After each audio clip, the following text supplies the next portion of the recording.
Welcome back. Let's jump right into this explainer. Today, we're building a complete timeline of American self-governance.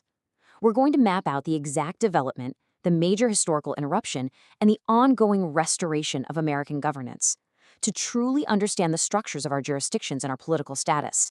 We've got 6 distinct eras to cover today. 1. Founding and early governance. 2. Constitutions and expansion. 3. Civil War and dormancy. 4. Jurisdictions and political status. 5. Reconstructing the assemblies. And 6. Bringing it all together in a master timeline and summary. All right, part 1, founding and early governance. Let's go back to where the core framework was actually established. So, 1776, the Declaration of Independence. Now, you know the history, but the documents show this wasn't just a strongly worded letter. It was a formal action at common law. It was a strict list of charges against the king to achieve absolute independence, and it officially established the Federation of States.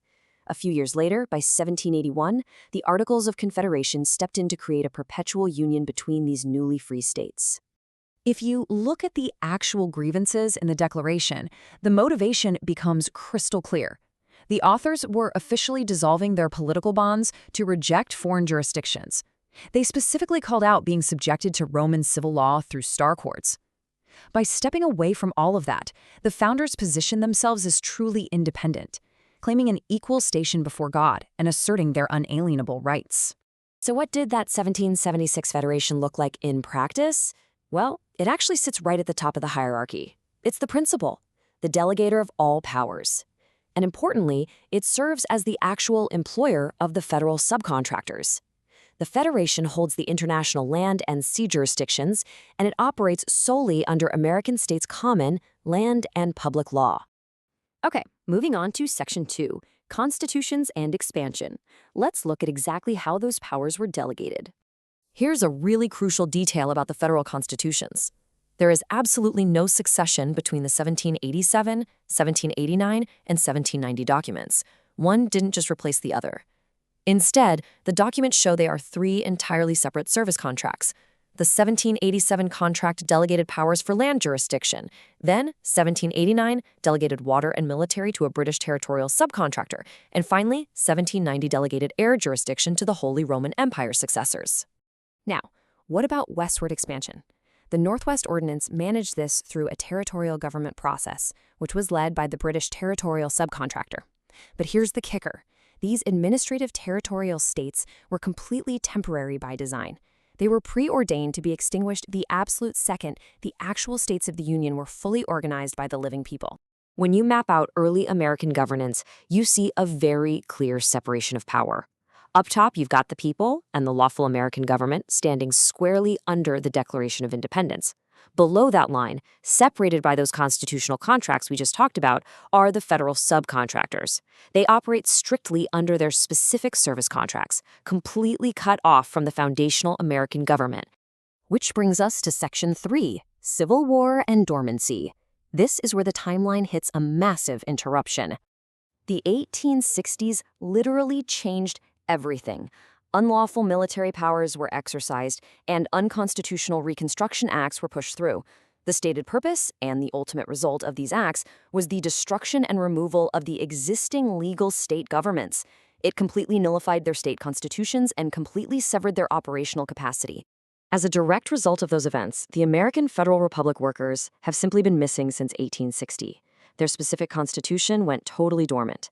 And this plunged the original state assemblies into a staggering 160-year hiatus. The true engine of the American government was just left sitting there to rust, while the foreign federal subcontractors just kept right on operating. So Section 4, Jurisdictions and Political Status. To figure out how to correct this, we have to understand the current division of power. Let's compare the 2 main jurisdictions. On one side, we have the Union of States, which rightfully belongs to the American general public. This is the national soil jurisdiction, populated by living people using the common law. On the other side, we have the British territorial subcontractor. Now, this entity operates in the international sea jurisdiction as a democracy, utilizing federal code, statutory law, and admiralty law. And they apply that to U.S. citizens, which the documents define as federal legal persons. The absolute key to returning to that soil jurisdiction? It all comes down to political status. Think about a state national, a free person over 21, living permanently within a state's borders, like a Texan or a Minnesotan. Reclaiming your birthright political status as a state national instead of acting as a federal U.S. citizen under the territorial subcontractor is the mandatory first step toward actual self-governance. And then there's a third layer to consider: the papist municipal subcontractor operating under the 1790 Constitution. This entity controls the commercial global air jurisdiction right out of Washington, D.C., applying municipal law and the Uniform Commercial Code to its federal civil service workers and dependents. In practice, it effectively acts as a plenary oligarchy theocracy. All right, Section 5, reconstructing the assemblies. How does all of this translate into physically rebuilding those dormant structures today? To boot these systems back up after sitting idle since the 1860s, the source documents lay out a very strict sequence of steps. First, you reclaim your lawful political status. Second, you form state jural assemblies. Third, hold elections for common law court offices, like sheriffs. Then you hold state assemblies to conduct actual business, recharter the federal states of states, and finally, elect deputies to convene the Continental Congress. Now, because our public elections process essentially ended in 1872, the usual mechanisms for getting an assembly together just aren't active right now. So, the Sessions Committee utilizes circuit riders, or coordinators. Their specific job today is to facilitate summoning the state assemblies back into full session, guiding the living people to actually repopulate the land and soil jurisdictions. It really boils down to a powerful concept from the documents. Holding a right requires actual exercise. Having the right to pick blueberries means absolutely nothing if you never go out to the field to pick them, right? Having the right to self-govern requires action. It's about choosing to stop letting others govern you and taking up the heavy but incredibly vital responsibilities of self-governance over compliance. Okay, Section 6, Master Timeline and Summary. Let's synthesize all of this. Here is the direct flow. 1776, the common law action of the Declaration establishes the Federation. 1781 brings the Confederation. Between 1787 and 1790, 3 entirely separate constitutional service contracts are delegated for land, water, and air.